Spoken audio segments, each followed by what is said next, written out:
નમસ્તે વિદ્યાર્થી મિત્રો, ફરી પાછા આપણે ઓનલાઈન એજ્યુકેશનના પ્રોગ્રામમાં ભેગા થયા છીએ. તમારા બધાનું સ્વાગત છે. આવતું વર્ષ તમારા માટે ખૂબ સારું રહે, સ્વસ્થ કહી શકાય એવું રહે, એ માટેની મારી તમને શુભેચ્છાઓ. ટીવાય બીકોમની અંદર સેમેસ્ટર 5 અને એમાં જે એક કમ્પલસરી પેપર છે ઓડિટિંગ અને કોર્પોરેટ ગવર્નન્સ, આપણે એની શરૂઆત કરશું.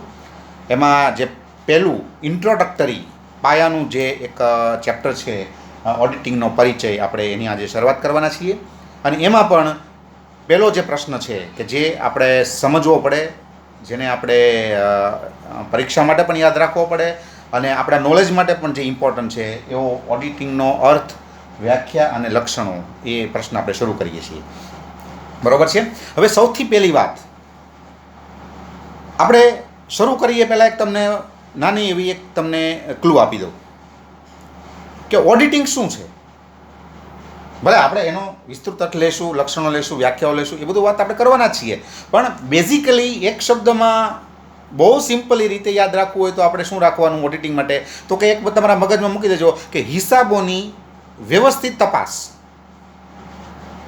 કોઈ પણ એકમ હોય એ એકમની અંદર હિસાબો તૈયાર થાય, કારણ કે કોઈ પણ એકમ હોય ત્યાં બધા વ્યવહારો થતા હોય, આપણે જાણીએ છીએ આવક જાવકના વ્યવહારો, અસંખ્ય પ્રકારના વ્યવહારો થતા હોય. તો એ વ્યવહારોને પહેલાં રજીસ્ટર કરવામાં આવે, પછી એના ઉપરથી જેને કહેવાય કે ચોપડાઓ તૈયાર કરવામાં આવે, એના ઉપરથી પછી હિસાબો તૈયાર કરવામાં આવે. આ હિસાબો જે તૈયાર થાય એ હિસાબોની વ્યવસ્થિત તપાસ, ધેટ ઇઝ એ ઓડિટિંગ. આ યાદ રાખજો, હિસાબોની એકદમ વ્યવસ્થિત સંપૂર્ણ તપાસ એ ઓડિટિંગ છે. બરાબર. હવે ઓડિટિંગના પૂર્વ ભૂમિકામાં આપણે એ બાબતને સમજવાનો પ્રયત્ન કરીએ કે ઓડિટિંગ વાય ઇમ્પોર્ટન્ટ. આજના યુગમાં ઓડિટિંગ શું કામ જરૂરી છે અને ઓડિટિંગ શું એ હમણાંનો કંઈ કહી શકાય એવો આખો કન્સેપ્ટ છે કે એ બહુ જૂનો કન્સેપ્ટ છે. તો આપણે એને પહેલાં આપણે સમજીએ એઝ એ ઇન્ટ્રોડક્શન, પૂર્વ ભૂમિકાના સ્વરૂપમાં, કે ઓડિટિંગ જેને આપણે કહીએ છીએ એ ઓડિટિંગ વાસ્તવમાં તમે જોવા જાઓ તો એ આમ તો જૂનો કન્સેપ્ટ છે. જ્યારથી વ્યવહારો થયા અને જ્યારથી એને નોંધવાની પ્રક્રિયાઓ થઈ, જ્યારથી હિસાબો તૈયાર કરવામાં આવ્યા, ભલે પછી કોઈ પણ સ્વરૂપમાં હોય, પણ જ્યારથી હિસાબો તૈયાર થયા ત્યારથી ઓડિટિંગનો જે કન્સેપ્ટ છે એ અમલમાં છે. હા, એનું સ્વરૂપ કદાચ ત્યારે અલગ હતું, હવે અત્યારે મોડર્ન જે આપણે કહીએ છીએ યુગમાં તો એનું સ્વરૂપ અલગ છે, પણ ઓડિટિંગનો કન્સેપ્ટ તો હતો જ. પહેલાંના જમાનામાં શું થતું તો કે જે ફોર એક્ઝામ્પલ જમીનદારો હતા કે જેની પાસે જમીનો હતી, તો એ પોતે મુનિમ રાખતા, જેને આપણે અત્યારે ક્લાર્ક કહીએ છીએ. એ વખતે ક્લાર્ક એવો શબ્દ નહોતો, કારકુન એવો શબ્દ નહોતો, ત્યારે મુનિમજી અથવા મહેતાજી એવો શબ્દ હતો. બરાબર. હવે જ્યારે જમીનના સંદર્ભમાં જે કાંઈ આવકના જાવકના જે કાંઈ વ્યવહારો થાય તો એ મુનિમજી જે છે એ એના હિસાબો પોતાની રીતે, પોતાના સ્વરૂપમાં એ હિસાબોને, એ વ્યવહારોને એ હિસાબોના સ્વરૂપમાં મેન્ટેન કરતા. હા, એનું સ્વરૂપ ગમે તે હોઈ શકે અને અલગ અલગ હોઈ શકે. આજના જેમ એક નથી કે ભાઈ ફરજિયાત આ રીતે જ તમારે હિસાબો રાખવાના, એવું તો કે એ વખતે કંઈ હતું નહીં. તો જમીનદારોના જે મુનિમો હતા એ પોતાના જે કંઈ હિસાબો છે એ તૈયાર કરતા, એના ચોપડાઓ બનાવતા. પછી તો કે અમુક સમય થાય, મહિનો થાય અથવા 15 દિવસ થાય અથવા વર્ષ પૂરું થાય એટલે એ ચોપડાઓ જમીનદાર પોતે ચેક કરતા કે ભાઈ આ મુનિમ મેં રાખ્યો છે, મેં બધો ભરોસાની ઉપર મૂકી દીધો, આવક જાવકના વ્યવહારો કરે છે અને પોતે હિસાબો તૈયાર કરે, પણ એ સાચા છે કે નહીં, એને એમાં કાંઈ ગોટાળો કર્યો છે કે નહીં, કાંઈ ઊંચાપતો કરી છે કે નહીં, એમાં કાંઈ એને કાંઈ ભ્રષ્ટાચાર કર્યો છે કે નહીં, તો એને તપાસવા માટે એ જમીનદાર પોતે હિસાબી જે ચોપડાઓ છે એની તપાસ કરતા. That is auditing. એ ઓડિટિંગ હતું.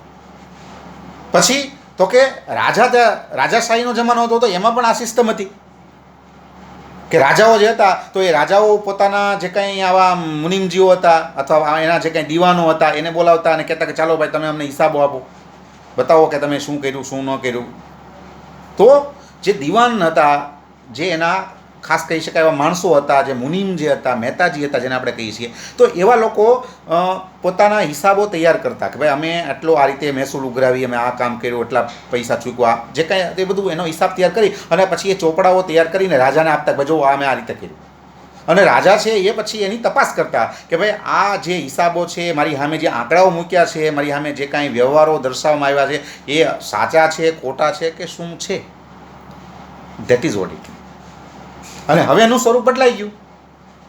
હવે કંપનીઓ આવી, મોટી મોટી જાયન્ટ કંપનીઓ આવી, મલ્ટીનેશનલ કંપનીઓ આવી, જોઈન્ટ સ્ટોક કંપનીઓ જેને આપણે કહીએ છીએ, એના યુગમાં આપણે જીવીએ છીએ. આપણા જીવનનું અથવા આપણે જે વિશ્વમાં જીવીએ છીએ એનો ઇમ્પોર્ટન્ટ પાર્ટ છે ધ જોઈન્ટ સ્ટોક કંપની. તો હવે એમાં શું થયું? હવે એમાં કેમ થાય છે તો કે એમાં જો સ્થાપકો જુદા છે,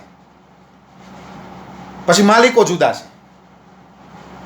સ્થાપકો છે એ કંપનીની સ્થાપના કરે છે, માલિકો મૂડી પૂરી પાડે છે, અને સંચાલકો પાછા જુદા છે. માલિકો દ્વારા કંપનીનું સંચાલન કરવા માટે ચૂંટવામાં આવેલા પ્રતિનિધિઓ સંચાલકો છે. તો સ્થાપકો જુદા છે, માલિકો જુદા છે, સંચાલકો જુદા છે, હિસાબો લખવાવાળા કર્મચારીઓ એ પણ જુદા છે. હવે અહીંયા આખી પ્રક્રિયા કેવા પ્રકારની છે તો કે અહીંયા કેવું થાય છે તો કે અહીંયા કંપની વ્યવહારો કરે, એને રજીસ્ટર કરે, ચોપડાઓ તૈયાર કરે, વર્ષ પૂરું થાય એટલે એના ઉપરથી વાર્ષિક હિસાબો તૈયાર કરે, અને પછી કંપની દ્વારા નિયુક્ત કરવામાં આવેલો બાહ્ય કહી શકાય બાહ્ય પક્ષકાર એવો ઓડિટર છે એ આવે અને હિસાબોની તપાસ કરે, અને પછી પોતાનું પ્રમાણપત્ર આપે કે આ હિસાબો જે છે એ બરોબર છે કે નહીં. જે કાંઈ આંકડાઓ, જે કાંઈ વ્યવહારો, જે કાંઈ પરિસ્થિતિ, જે કાંઈ પરિણામો બતાવવામાં આવ્યા છે એ સાચા છે કે નહીં એનું એ પોતે પ્રમાણપત્ર એનું એ પોતાનો અભિપ્રાય એટલે કે પોતાનું જેને કહેવાય કે અહેવાલ છે એ રજૂ કરે. તો હવે આ બધા અલગ અલગ છે. માલિકો છે એ માલિકો કંપનીના સંચાલનમાં પ્રત્યક્ષ હિસ્સો લઈ શકતા નથી, મૂડી પૂરી પાડે છે પણ એ પોતે સંચાલનમાં પ્રત્યક્ષ હિસ્સો આપતા નથી.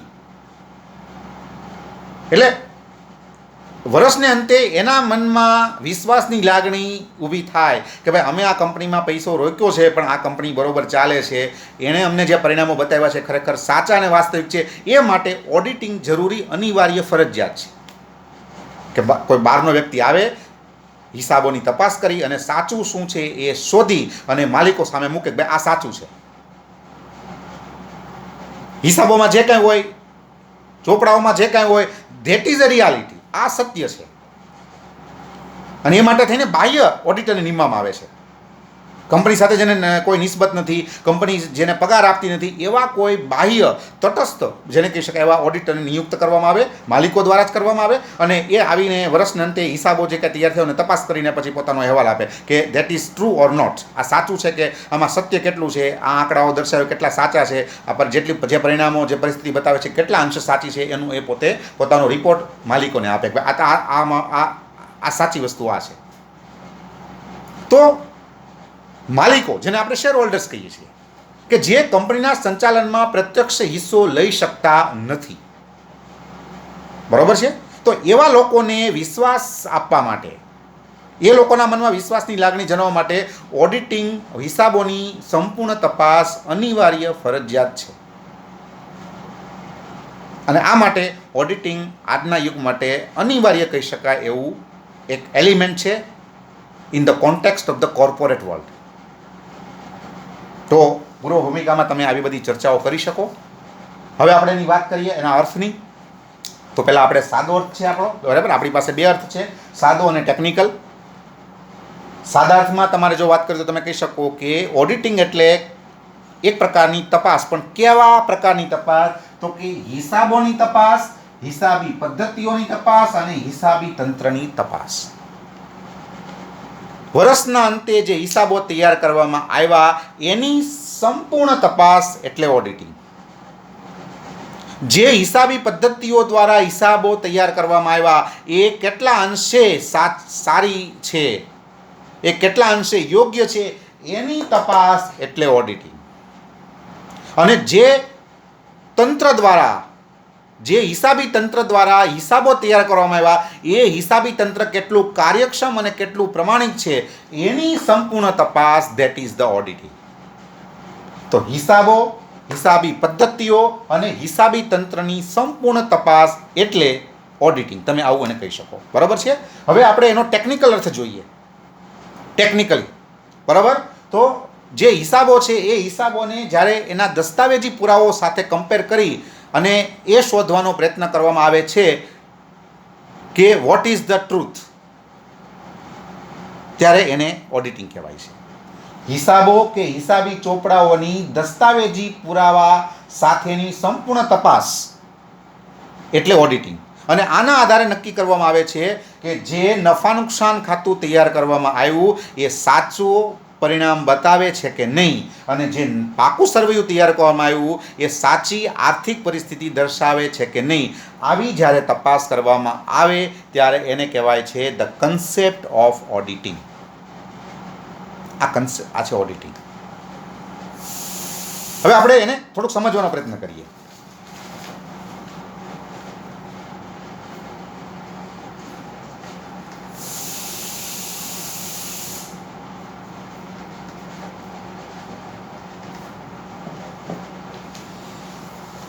જો હવે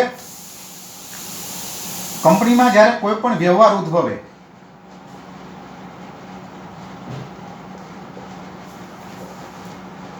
ત્યારે એનો પુરાવો ઊભો થાય.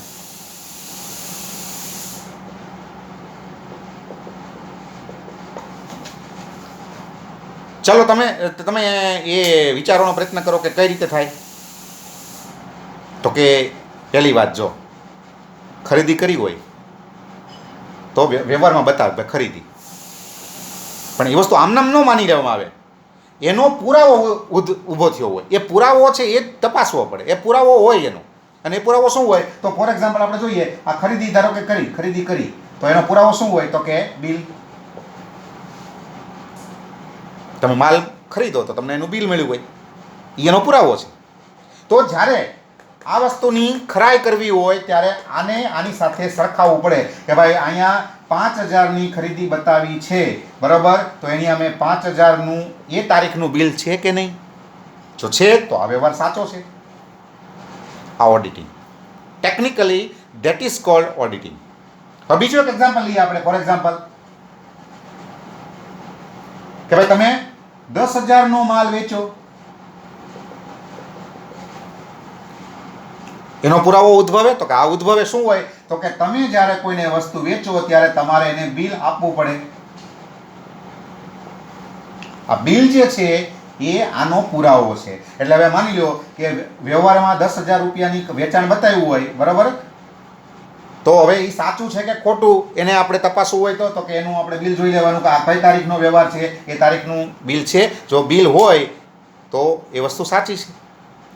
આ રીતે કમ્પેર કરવાનું, આ રીતે પુરાવાને હિસાબો સાથે સરખાવી અને નક્કી કરવામાં આવે કે સાચું શું છે. That is called technically concept of auditing. તો આ રીતે હિસાબો છે, હિસાબી ચોપડાઓ છે, એને એના આવા પુરાવાઓ સાથે સરખાવી અને નક્કી કરવામાં આવે છે કે નફા નુકસાન ખાતું સાચું પરિણામ બતાવે છે કે નહીં, પાકું સર્વેયું સાચી કે આર્થિક પરિસ્થિતિ દર્શાવે છે કે નહીં. તો આ રીતે જે હિસાબોની જે સંપૂર્ણ સર્વાંગી ઊંડાણપૂર્વકની તપાસ થાય છે એને કહેવાય છે કન્સેપ્ટ ઓફ ઓડિટિંગ. તો આ છે ઓડિટિંગ, બરાબર છે. તો આ રીતે ઓડિટિંગ છે એને તમે યાદ રાખવાનો પ્રયત્ન કરી શકો. Thank you.